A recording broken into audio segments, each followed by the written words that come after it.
So a libertarian and a monarchist walk into a bar. Wait, if I'm the monarchist, what does it make you? I'm just confused here. He's gesturing to the thing on the wall. I think it's some kind of socialist symbol. What could that be? What could that At this be? point, the bartender says, "Get out." The bartender says, the whole bar stops and they're just like, "Get out." Yeah, you tell this joke way too many times. Get out. Time to leave. The And bartender's like totally chill, doesn't say anything. He's like, "Yeah, everything's great out. Get out." And then everything goes back to normal. And I just leave the bar and say, yeah. All right, let's get the show on the road. Cricky, get the bags. Where the hell is my pen? There it is. Intro. And welcome one and all on YouTube and in podcast land. You are listening to the Tangent Kings. Oh, roll it.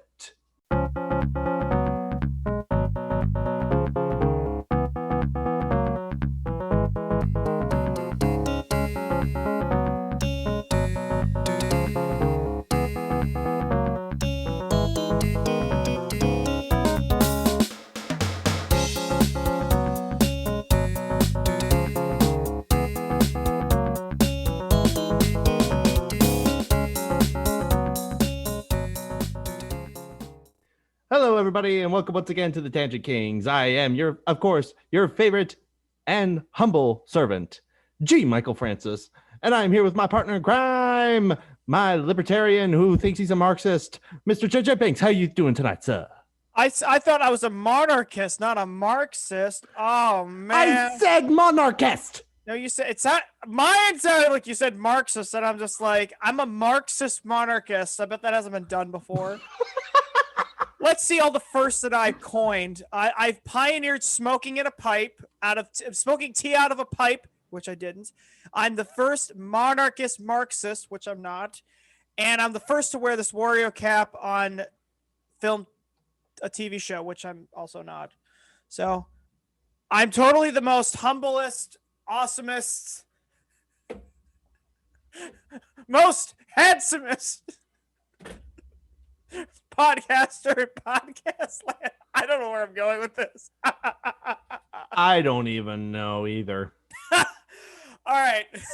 What do we got on the show tonight, Mike? Well, besides the reversal of roles, where I'm drinking the strong stuff and you're drinking the dipply pepply. You know, I always called it deep pep. Well, today we're going to use my terms. Well, comrade, I thought it was our terms. Oh, because the joke is we're all communists. Ha! Ha! Ha! That wasn't that funny. Okay. There we go. Well, I didn't know you spoke Russian. That's awesome. I do a little, but that was French, you dumb. Yeah, dummy. French. Hey, don't they? Hey, the French are only good for two things: making bread and surrendering to wars. Apparently, you've never heard of a man called Napoleon Bonaparte. He lost. And actually, now that I think about it, ultimately he did, but he actually pretty much took over the entire continent of Europe. Missed it by that much. Yeah. Haley's probably sharpening her pitchfork. She's like, "Oh, I'm not watching this episode." Yeah, but now, interesting fact though, Napoleon wasn't French. That doesn't surprise me, actually. Yeah, he was Corsican. Really? Yeah. You know, it's funny. I was literally, obviously, I'm kidding about the French, or am I? My friend Will and I were discussing this last night, where we said, I said Stalin wasn't Russian, Hitler wasn't German, and now I find out that Napoleon wasn't even French. Yeah, his birth name was Napoleone Bonaparte. Ooh. Try saying that 5 times fast. I'm not going to try. I'm just going to take your word for it. But for those of you who don't know, Corsica is an island off of the west coast of Italy, which is basically they're Italians, essentially. Is that right by Sicily? No. Sicily is south. Corsica is west. West? Yeah. Don't you mean west? Oh. West. What kind of compass you reading, boy? That's West Patrick. The same compass every man, woman, and child has been learning for the past 200 years, at least. Whoa, my hat is for wombology. I think I know what I'm talking about here, Mike. Throw me a bone.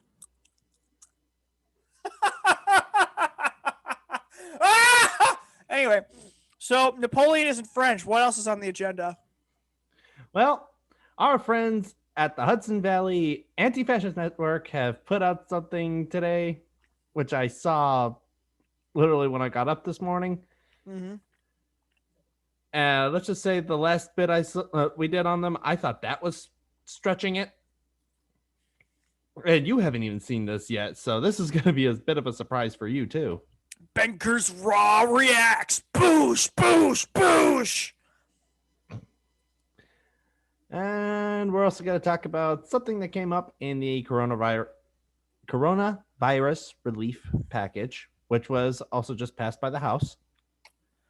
Something Great. about a $15 minimum wage over the next 5 years. It's supposed to increment up to that as far as I understand it. Yeah, we should talk about the potential ramifications of what that means. Mm-hmm. And we're going to really put on our thinking caps tonight. And you'll find out when we get there. Ooh. And then we'll hit you with a quote from Socrates, and we'll call it a night. How does that sound? Well, I guess that sounds great. Let's get into it. Okay, so let's get right down into the nitty gritty, shall we? The nitty gritty. Why do I put up with you? Because I make you money, that's why. Not yet. Give it time. Give it time, me boy. I'm doing this for free. Aren't we on Rumble? Aren't you like making like 15 cents like a minute for that over there? Not that I've seen. It's still pending. Well, it's in the process of making you money. Anyway, what do we got? Let's talk. We're going to talk Antifa first. Well, yep, because our friends, as I said, from the Hudson Valley Antifascist Network have done it again. And you may remember a couple episodes ago where we talked about they posted something about, fascist symbols at the Capitol riot. Yeah, I think so. I thought that was a bit of a stretch. Especially you, Mr. Benks. Take a look at this. What? Can you read the thing that comes before it? All right. So Hudson Valley Hudson Valley, that's like near the Hudson River, right? I think so, yeah. No, it's not. The Hudson River's in New York. I don't know my geography like this. I know where countries are and I know where islands are. That's about it. All right. So Nazi symbolism used now loud and clear by the Conservative Political Action Conference, where Trump is a guest speaker and literally the political arm of the blatant white supremacists. The Odal rune was used by the Nazis, was also used by the National Socialist Movement, where they're saying the stage looked like a Nazi symbol. A neo-Nazi symbol, yes. Is that what they're saying? That is what they're saying. That is basic, and you can see it in this picture here. They do realize they're copying Q, right? Like this is what Q supporters do. Yeah, I mean, like, yeah. This is literally why is it that the left is is always biggest? This is like the biggest stretch I've seen all year. Like, oh look, there's a rune here and there's a rune here, and of course they go on, and they try to say that this is a rune. It looks more like a. It doesn't look like a rune. It looks like a room. Yeah. Oh, here comes my favorite part. What is this? The National Socialist Movement. What? I don't know, but they then throw in CPAC. Odal rune. I'm gonna look this up right now. Okay, what the hell? I'm gonna look this up. I know an SS unit did use that as their insignia, but I forgot which unit it was. I think it may have been the Viking. Oh, for heaven's sakes! Odal rune. Is this Armenian? I don't have to. I'll, It was. it was used as by the radical right. It's like why are they so fixated on the radical right? It's like It's silliness.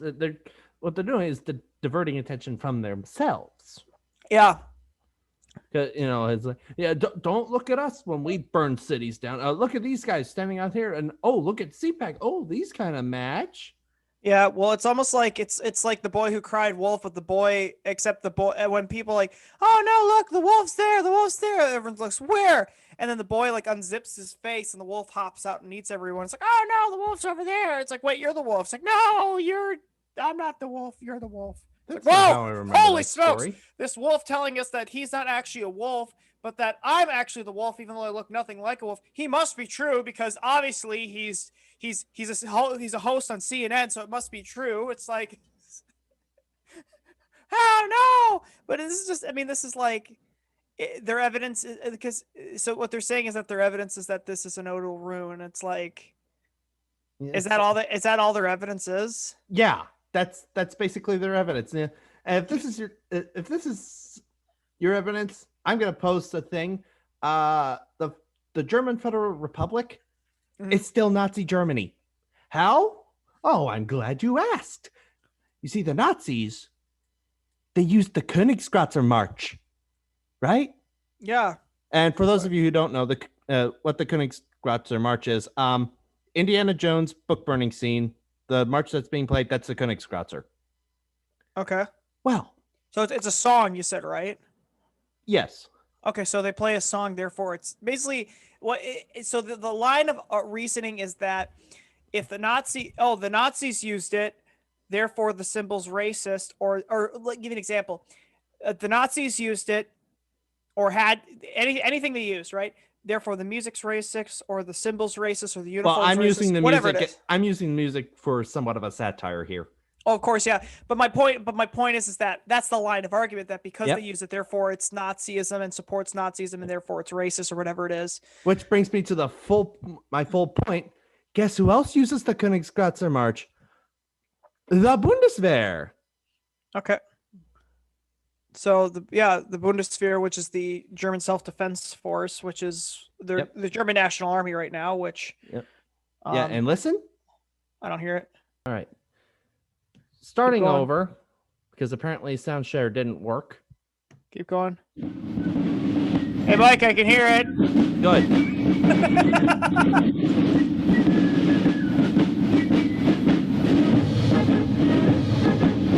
So we get the point. Yeah, we get the point. So yeah. So the whole idea is just that if the German party in 1945 used it, or whatever it is, the National Socialist German Workers' Party, if they've used it, therefore anything at all. So if Antifa says, oh well, because the Nazis used Norse mythology or Norse paganism or Norse runes, therefore Norse mythology or Norse runes are therefore racist, and it's like, which actually brings another interesting point to my mind. And Jimmy Akin, who has a podcast, it's called Jimmy Akin's Mysterious World. They discussed what exactly Hitler's religion was. Yeah. A lot of people say he was like a pagan. Other people say he was an atheist. Some people even say he was a Catholic, which, he was baptized, and that's pretty much where it ended. Mm-hmm. But the term he eventually came up with, which I don't even think he came up with, but it's the one he shared on the platform. It's this is going to use a lot of $20 words, and I've already taken a few sips of my whiskey there, so this is probably going to get butchered. Why am I blanking on it? I should know this. It's pseudo-scientific evolutionary pantheism. And if you want the full definition of that, you can go check out Jimmy Akin's Mysterious World. Look for Hitler's religion. You can get the explanation there, because I'm not going to go into that. Can you say that one more time? Okay. Pseudo-scientific evolutionary pantheism. Oh, God, Benks. I'm happy you just said my favorite word in the world. Will you just turn that off? Thank you. Ooh. pseudo-scientific Norse pantheism. Oh. Evolutionary pantheism. Oh, I love it when you say that. The only two words that I love more than those four you just said are Denny Crane. Oh, Denny Crane. Ooh. He's a character from Boston Legal, played by William Shatner. Does anybody just stop and does anybody just stop? I think people do. Does anybody just stop and say anything? All they need to do is just come up with some kind of misconstrued reasoning and just declare it's like we need to make sure this is racist. So look for evidence somewhere. Does Antifa just sit there watching CPAC, watching it, not even hearing anything anyone is saying, and just sitting there? Probably loaded on Dipply Pepply. Do they just sit there and just like, okay, we have to find some way to make it seem like these guys are actually Nazis? Mm-hmm. Oh, I found it! Oh, man! It's like, so that's the whole post, though, right? It's like, oh, it's a Nazi symbol, therefore the conservatives are Nazis, and it's like, okay. This is where I just shake my head and laugh. That's all I can do. I mean, I was actually almost in tears when I saw it. I was laughing so hard. It's like they're grasping at straws. See, white supremacists drink milk, so therefore, if you drink milk, you're a freaking Nazi. I'm like, what? And actually, that reminds me, I didn't quite finish my point from earlier. Contrary to popular belief, no, Hitler wasn't a pagan. Like I said, I listed off all those $20 words, and we went off on the tangent because we're the tangent kings. Good Lord. How much have you had to drink, Mike? Only a couple sips. Only a couple sips of what? It's the Christian Brothers apple brandy. Oh, those are rookie numbers. We gotta bump those numbers up. Yes, well, I can't afford to get drunk like some people. We are gonna get copyright strike, and I'm not even editing that in. You can't copyright strike sound effects. Yes, you can. I can? found that out the hard way. You know what's funny? Though? Before, first, I'm gonna finish my point. Hitler actually used to mock Himmler because he was a pagan. Now I have to censor a flippin' sound effect you play on your phone. Achievement unlocked. Good Lord. Mike has to edit. Achievement unlocked. There you go. Copyright strike sound effects. I don't buy that. No, it's funny. When I tried to make a YouTube channel years ago. Yeah. Now I was doing a dissection of the Soviet national anthem. I got copyright striked on the Soviet national anthem. How much of it did you play? Well, the whole thing. Oh, that's why. Over 3 videos. Oh. And I still got copyright strike. I guess the communists like their money. I mean, think about this. I'm like, wow, irony. I'm getting copyright strike for playing the Soviet national anthem, the anthem of a communist nation which does not believe in private property. Hey, can you remind me what that sound like? Which one the Soviet national anthem is again? Well, I'm not going to sing it. That one. And I think that's the version I use too. On my phone, I have a button called communism button. Oh, it's a stupid ad. F your ad, man. It's basically this big red button. You just push it, goes, say you sanity. And then you hold it up and then it shuts off. First of all, it's Soyuz Neroshimi. Mike, I'm butchering it on purpose for what's called, wait for it, satire. Comedic effect. Oh. In that case, we both bombed. No, I was about to be fine, and then you interrupted the timing. Dang it, Mike. Oh, geez, I've been cracking jokes all night. I finally got a chuckle out of this chuckle nuts over here. Jeez. Judas Priest, Mike, lighten up! I'm not even drinking and I'm yelling. Well, I can't even yell because my kids are trying to sleep. My wife is trying to sleep. Yeah, that's a problem. And I think I've already breached that rule already. Breach the rule, living on a prayer, no, halfway. Anyway, so we got so Antifa just. I'm happy we reacted to that level of absurdity. We need to expose the level of absurdity. Yeah, it's like Sanitize it with a flashlight. I mean, yeah, you could probably do some genuine critiques on actual conservative talking points. They don't listen to that's how dialogue works. They don't want dialogue, and they don't listen. That is true. They don't listen to conservative talking points. They don't want to. And, right? and it's irony. The Antifascist Network are employing the tactics of the fascists. Yeah, actual fascists from history. And I should also say fascists and National Socialists. And I wonder if some of them actually know that.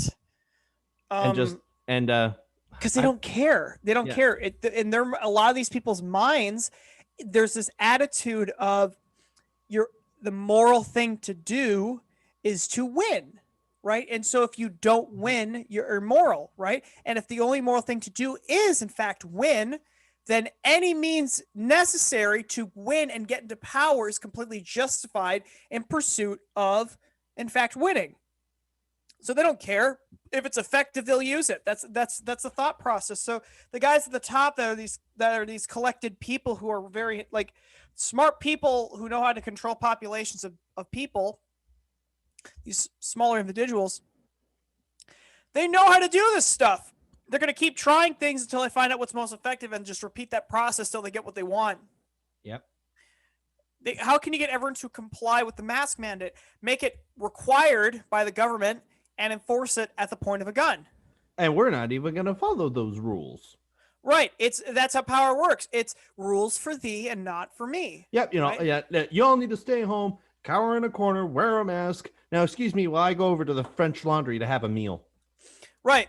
Because they get off to it. They are these kinds of people, right, that are like, wow, I'm really excited. I got everyone to do something and I don't have to abide by those rules. Gosh, I'm so hot. This is so good.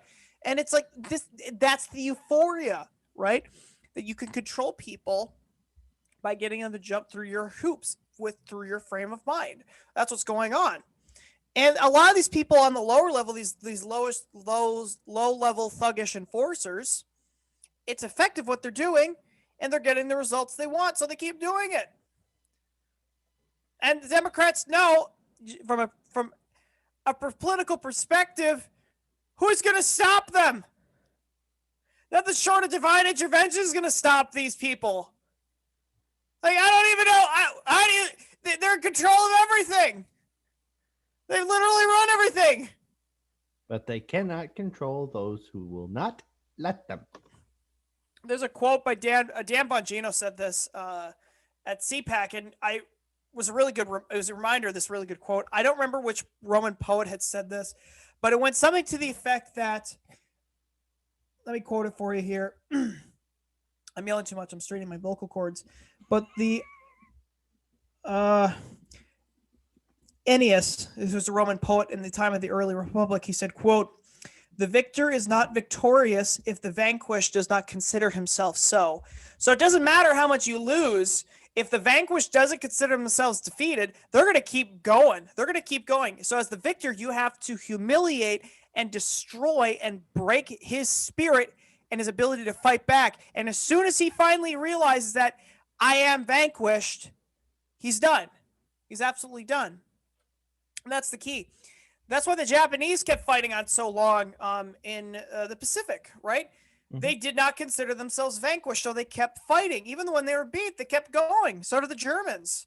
Yeah, until you had 12-year-olds firing off Panzerfaust. Right.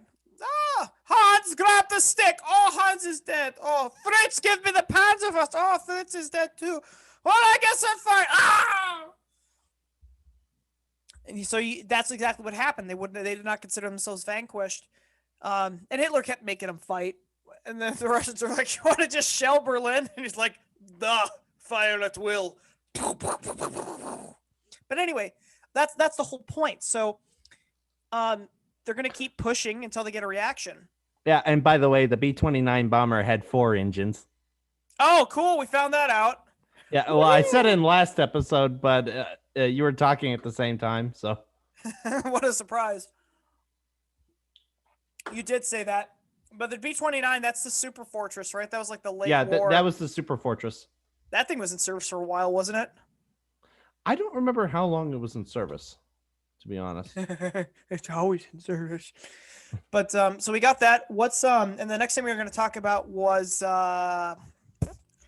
this bill that they want to pass in the federal government.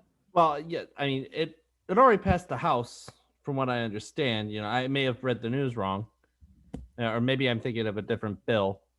This agenda was actually sort of thrown together at the last minute.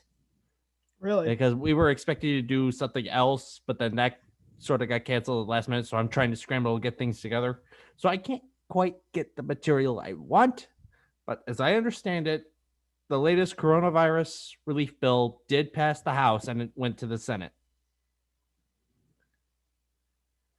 And in that bill is an increase of the federal minimum wage to $15 an hour over the next 5 years.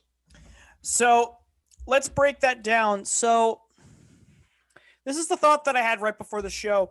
So I want to talk about minimum wage for a second here. So the perspective is that what people want more of, right? People want more buying power with their money.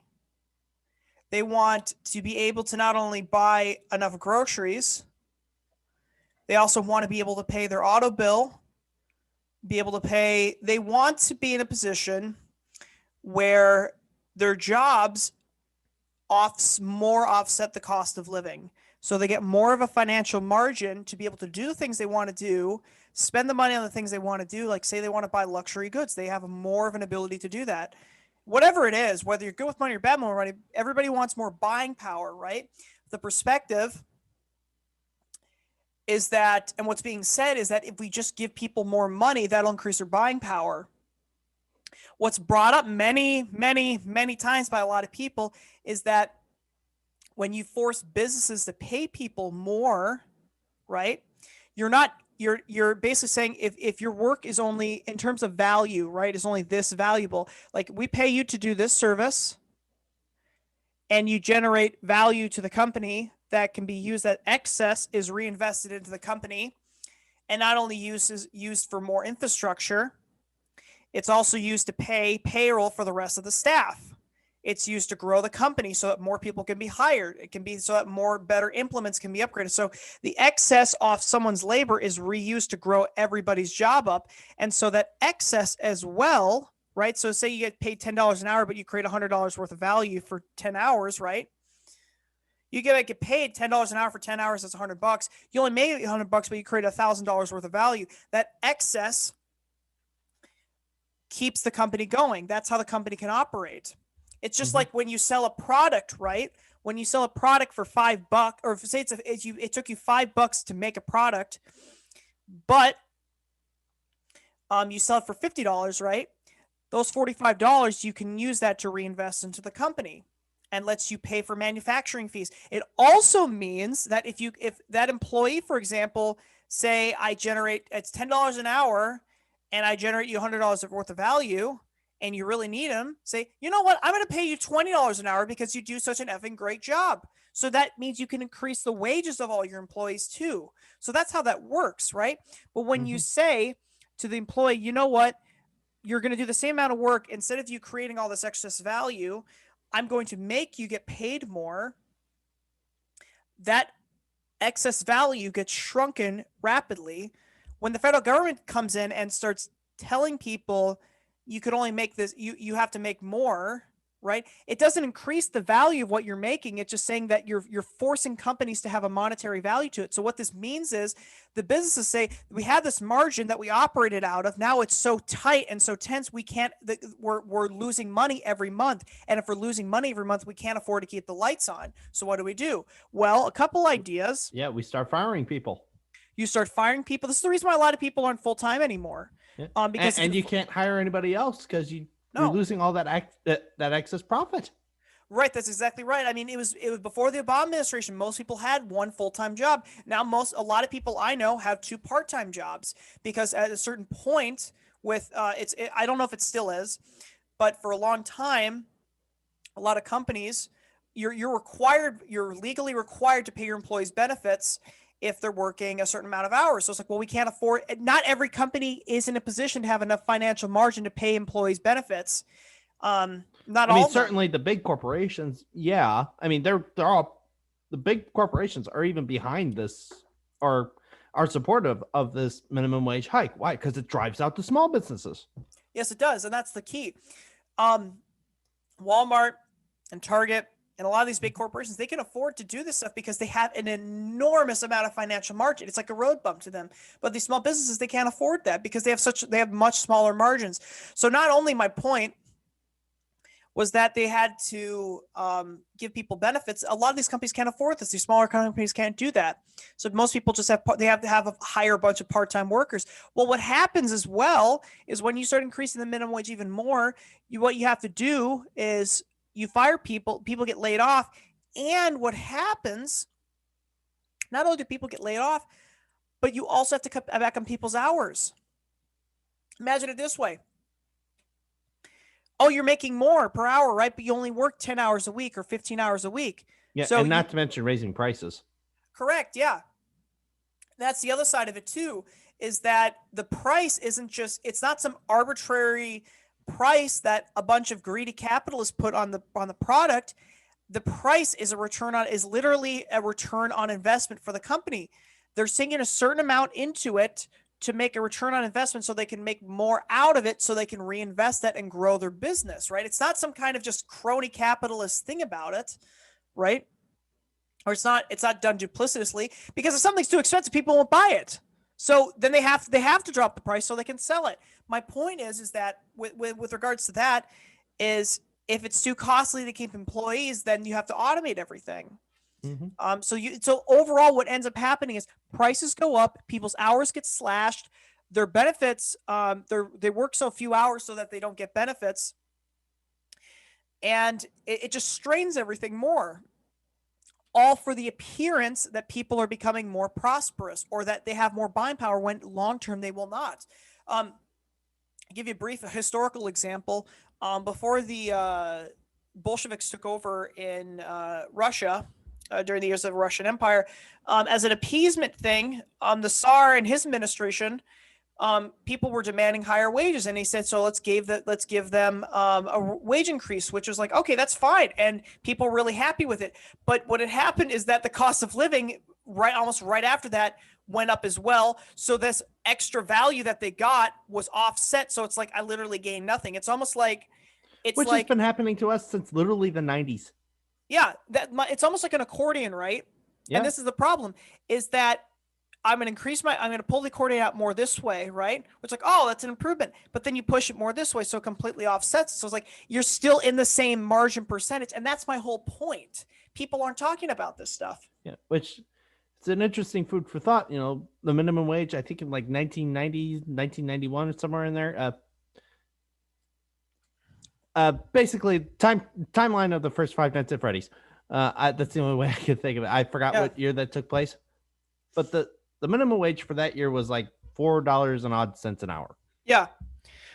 But of course, when you had that increase, it's like initially, it's, ooh, great, I get more money. Well, suddenly everything starts to cost more because you have to offset that. And that's, I'm just going back on what you just said. Right. That's exactly right. So, and people don't really, I think a lot of people who support this don't want to understand that. It's like, personally speaking, I want you to have more buying power, but the solution you're trying to implement is going to make your situation worse for you. And that's not going to help. And secondly, make the situation worse for all of us. For everybody, yeah, and some people just don't want to understand that. They think if I just adamantly insist it's true, and I don't want to argue with me, it's just true, it's true, it's true. It doesn't help. You're making the world a worse place because of that. But here's another point I wanted to make too. Is if you, what people don't understand, 95% of people don't understand is, do you know, Mike? Let me ask you this: Do you know what So job is actually an acronym. Do you know what it stands for? No. Just over broke. Fitting. And I heard that by an entrepreneur.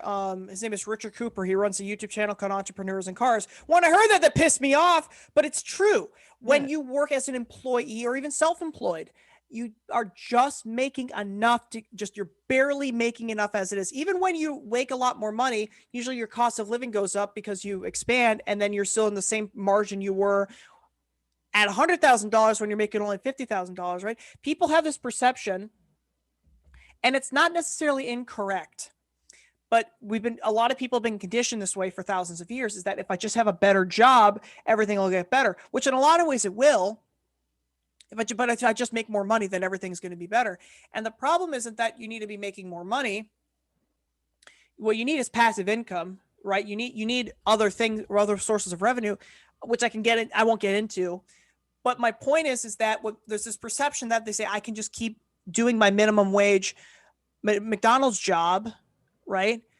I'm not adding any more value to the company. I'm not going up the ladder and creating more value for people, either at my store or franchise or whole big chain or the region, right? Or I'm not upgrading my skill set. Say I want to go to college and get a certain skill set so I can get a better job, or I want to take a bunch of online classes at a financial education group so I can be an accountant, or personal education, right? So I can develop a skill so I can have a higher paying job. What this kind of thing does is I want to work do something where I have a minimum wage job and I make nothing, but I want to get more money out of it. It's like basically what people Which are actually, now that I think about it, it just sort of popped into my mind, and I had this thought a few weeks ago, but it sort of popped it popped in my mind afresh.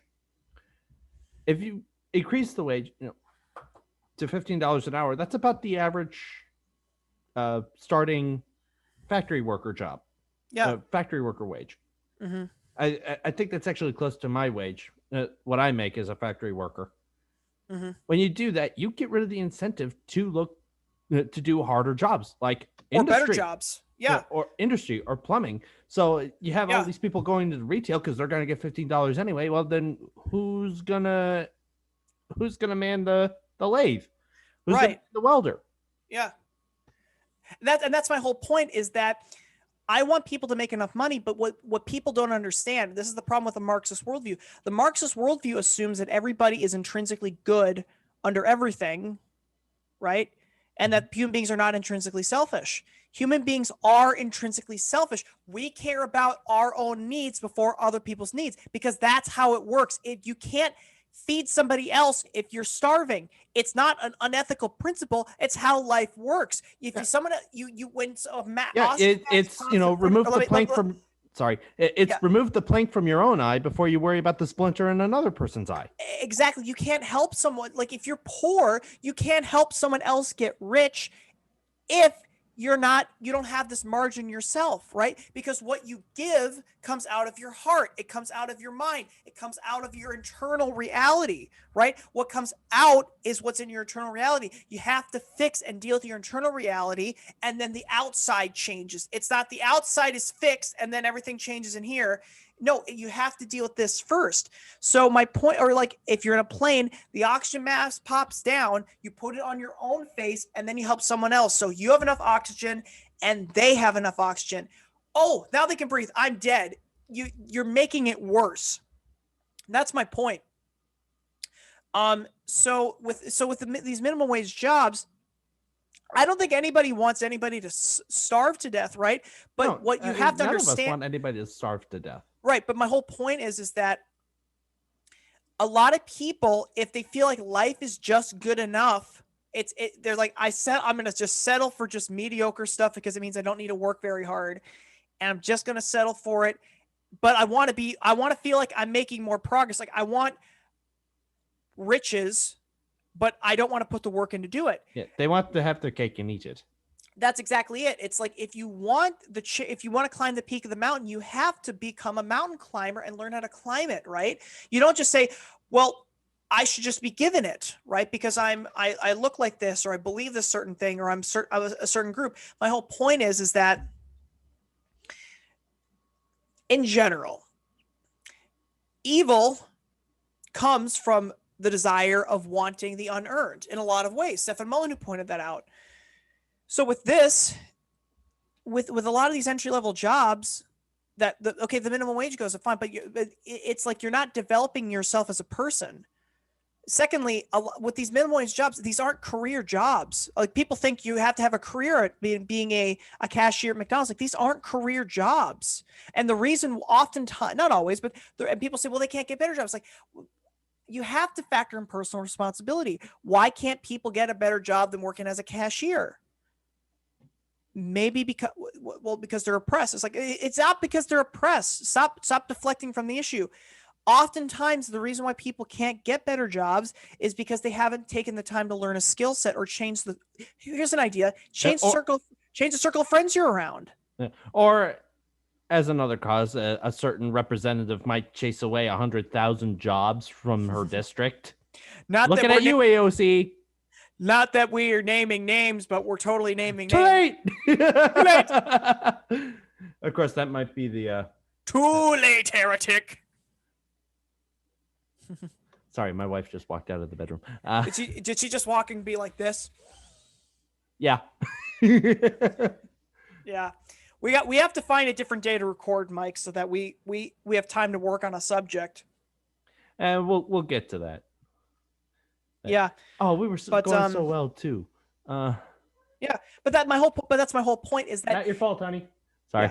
Yeah. So my whole point was just I want people to succeed. I want people to be wealthy. I want people to succeed in life. I want them to do really, really well. That's right. But what the necessary ingredient for that is you have to have you have to learn how to take personal responsibility. You have to look at yourself in the mirror and saying, what's going on in my life right now is the result of not only my own thinking right now, but the decisions I made. And in order to be successful, you have to accept and own up to the fact that you make mistakes and you've probably wasted most of your life right now. Up to this point, not everyone has. You have to own up to your mistakes and the things you did that have either wasted your life, that haven't been fulfilling, right? You have to acknowledge where you've gone wrong, right? In order to get to the point where you can start focusing on doing it right. Because if you act as if I've never done anything wrong, nothing's my fault, it's everyone else's fault. If I have no sin, right? Number one, you have no need for any kind of forgiveness, but there's also nothing to correct because you think you're infallible, right? Versus saying, as an entrepreneur, entrepreneurial perspective, I made mistakes. Here's what I learned. Let's do better, right? Because if you're really scared of your mistakes, you're going to pretend you didn't make. And someone who's scared of their mistakes is going to pretend they don't exist, right? But someone who says mistakes, versus the attitude I developed is I made the mistake. I stop and I say, okay, what did I learn? And the mistake is necessary to learn that thing, right? At work. And especially when you're just coming off it, that's the hardest lesson, but it's the biggest payoff. Right. And that's it. And that's kind of the two paths I've always kind of gravitated on, right? Do I take the easy road that is ultimately less fulfilling, right? And leads to a miserable life, where it's fun at first and then it's miserable? Or do you take the harder road where it's harder to go to, but you get a great reward after it and you're ultimately longer fulfilled? That's the whole decision people make. So specifically with the raise of minimum wage, I don't want people to starve, obviously, but increasing the minimum wage isn't going to help people more. It's going to give people, it's a system where it's basically incentivizing people to sit and not do anything. It's going to incentivize them to sit still, sit in place. And I don't think it's a question of people not looking past first base. Mm-hmm. I mean, yeah. Okay. Essentially, we have two options here. We can keep going with the status quo, which, there is some merit to the argument. It's kind of hard to live off of $7.36 an hour. I get it. I worked at Dollar General for 2 years. But on the other hand, you just hike up the minimum wage. That's going to get canceled out within 1 or 2 years, and you're just back to square one. Right.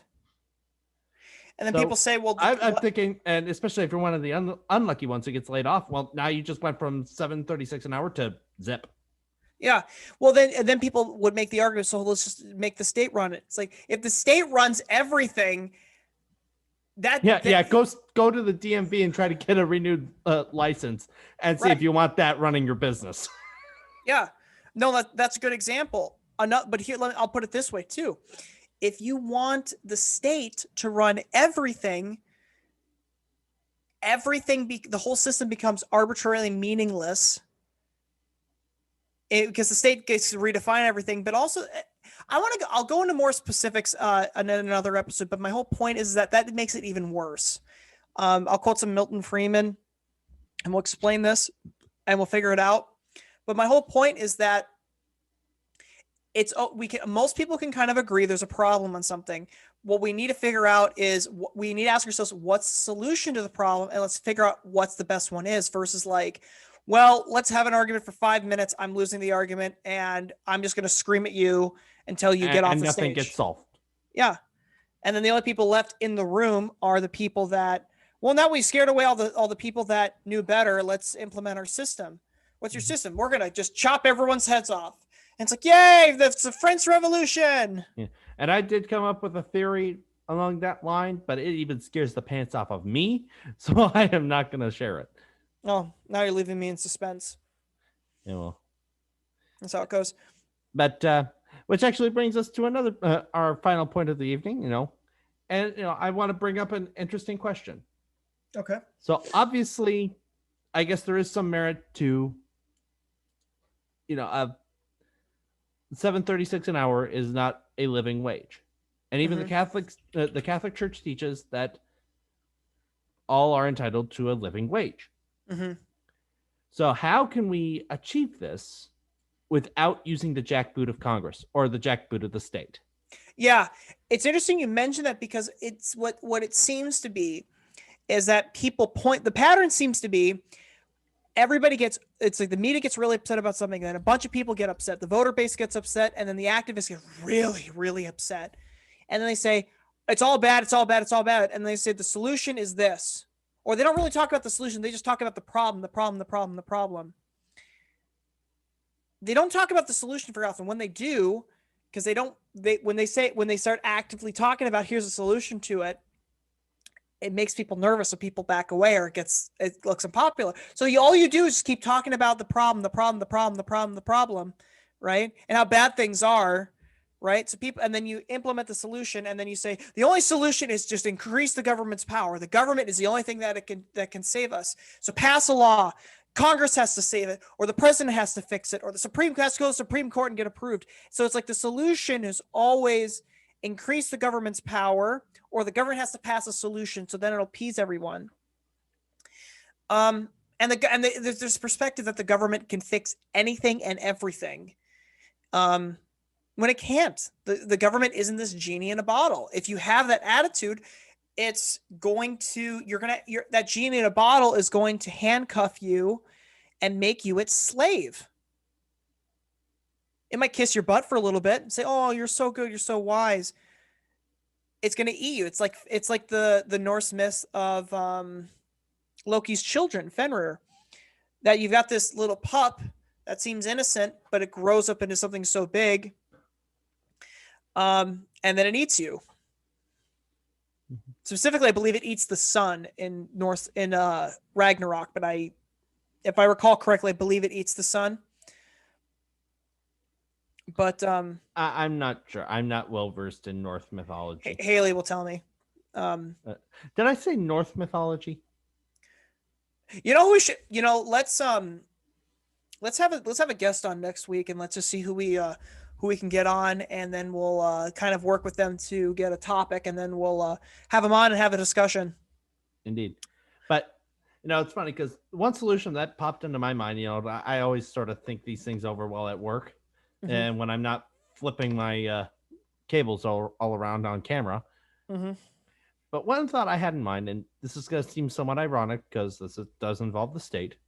Mm-hmm. How would it be if we issued tax exemptions for businesses that paid their workers $15 an hour, a minimum of $15 an hour? That way, if you can't afford to pay your workers that much, you still can. I mean, and obviously give them like a reduced tax rate obviously to encourage business growth. Mm-hmm. But a further tax cut for those who pay their workers no less than $15 an hour. Now, that's actually an effective solution. The problem, I think, is that the state, it's a hungry wolf. I know. It always wants more, so and they don't want it doesn't. It also doesn't help in this current age of my way or the highway. Yeah, is the nicest approach to politics. You sound like Tom Woods when you said that. Thank you. You look like him when you said that too. But that's see, that's an actual effective solution. Give people a tax credit. Like say, okay, let's do a tax cut on our employees.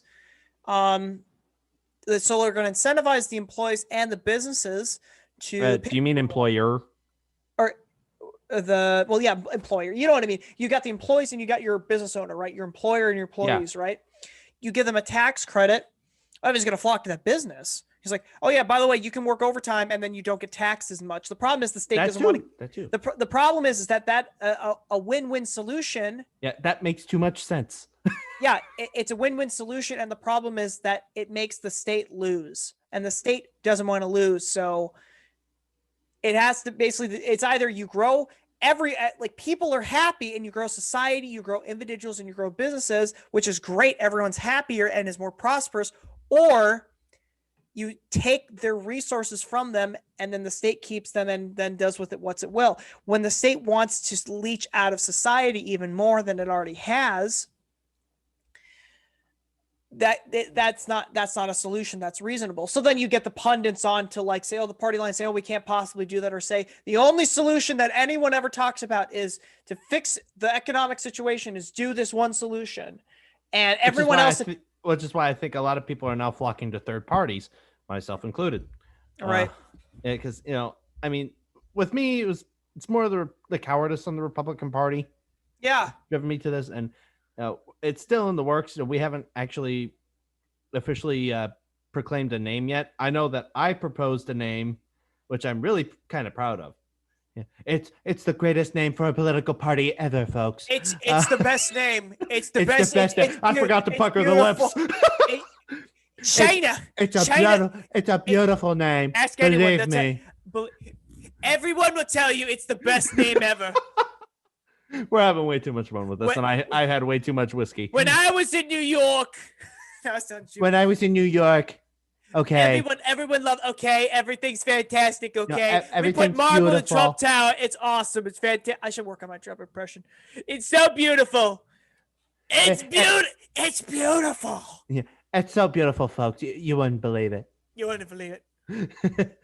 Wow. Believe me. But the name I proposed. See, that's the nice part about Trump is that you can support the guy and yet you can make fun of him at the same time. Yeah. It's like that's fantastic. Yeah, and you make one joke about Joe Biden and off to YouTube gulag for you. But anyway, the name I had proposed was Dementia. The political party. Yeah, Dementia. Will you let me speak? Keep going. The name I proposed is the Christian Unionist Party. Of dementia. Oh.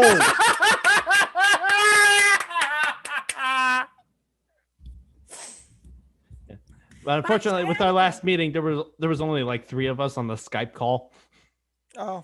Out of like 50. You should invite atheists. Don't invite atheists. And here we are back at square one. That was a joke. No, it's fun. It's funny. Last week in my writing club, we're talking, and my friend's like, I don't know, I had this sudden change come over me. It's like, what happened? He's like, I think I'm a theist now. Don't look at me. And I'm like, the angry militant atheist has become a theist. He's like, I know, I'm losing my identity. And I'm just like, I told you that. Me and I will complete your training. And try copywriting that, YouTube. No, I said to her like 2 years ago, I said, you don't have to believe in the God I believe, but just believe there's some kind of thing out there. And it's like, no, I can't be a theist. No, it's wrong. And now she's like, it's happening anyways. No, I was teasing her for it, but like, yeah, it's like, it's kind of cool being with people as like they develop not only as human beings, but also just like how their philosophical beliefs change too. And that's really, really cool. Maybe we'll have this friend on sometime. It'd be fantastic. But that's my whole point. And she said the same thing about me too. It's like, hey, it's great you're seeing you develop as a person too. And it's like, that's the cool thing about being in people's lives is you see them grow, right? And you see their lives getting better. It's like, I want the best for you. You want the best for me. Let's make this happen, man. So anyway, but I digress. And that I'm going to sort of interject here. That is true love, is to desire the highest good for another. You want to know what I call it? What?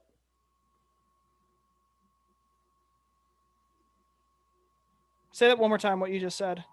I said, love is desiring the highest good for another. Thanks! You stop that. I gotta use up the joke. It's the rule of three, man. But anyway, how are we in time, Mike? I think we're cutting it a little close, but if we run over, that's okay. I'll just edit down the time. I'm very good at that. Yeah. But shoot, I lost my train of thought. Bingo card. Hey, they haven't done bingo in a while. I'm disappointed, but we should check with the boys and have a watch party with them.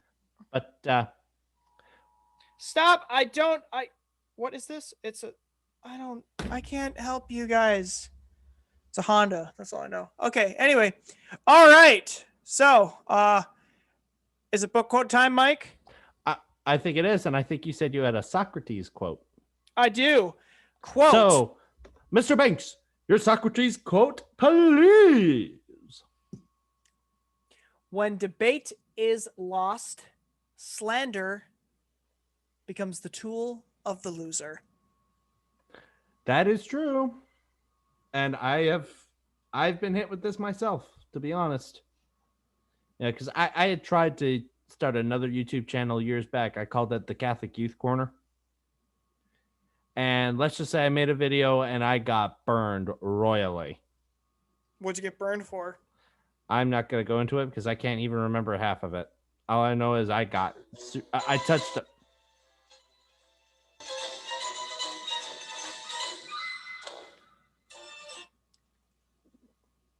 First of all, not funny.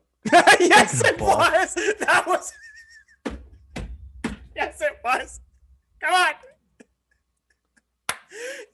Just laugh at this, Mike. You gotta loosen up. Keep going. Keep going. We gotta finish the show. Come on.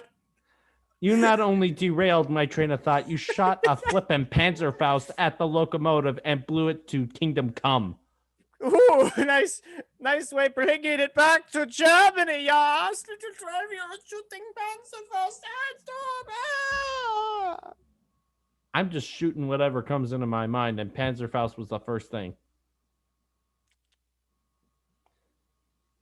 I could have said Chuck Norris with a BB gun, but even that's a bit of a stretch.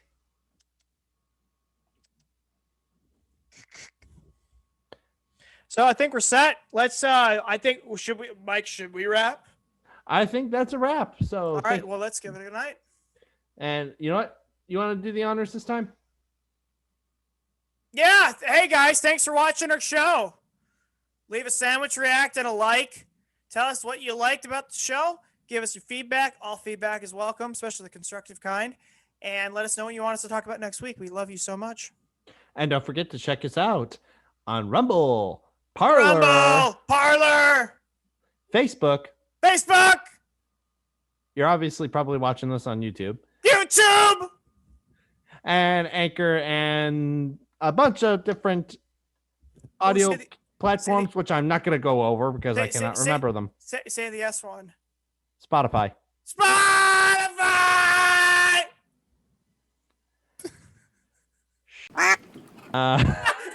got him to swear. Yes.